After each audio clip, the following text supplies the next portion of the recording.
ينتظر العالم بأسره نهاية السنة الجارية لمعرفة ما ستسفر عنه أول عملية جراحية لزراعة رأس بشري، حيث سيتم زرع رأس فاليري سبيريدونوف، وهو شاب روسي متخصص في برمجة الكمبيوتر ويبلغ 32 عاما من العمر، في جسد آخر في هذه العملية الفريدة والمعقدة.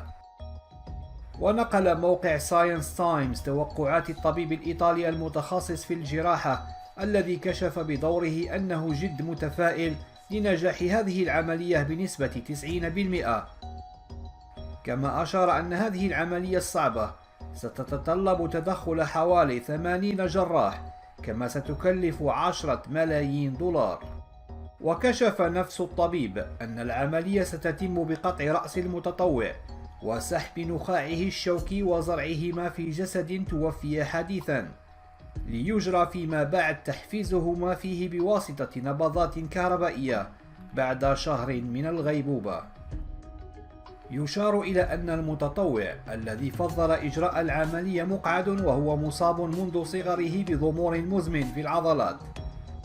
وحسب تصريحات الأطباء فإن المرضى المصابين بنفس حالة فاليري لا يمكنهم العيش أكثر من 20 عاما، إلا أن فاليري سبيريدونوف تمكن من المقاومة وتجاوز عمره 30 عاما، لكن حالته الصحية تسوء عاما بعد آخر، وهو مصر على المخاطرة بإجراء هذه العملية المعقدة والفريدة التي ستتواصل بحسب تقديرات الأطباء نحو 36 ساعة، آملا الحصول على فرصة للتعافي من مرضه المزمن.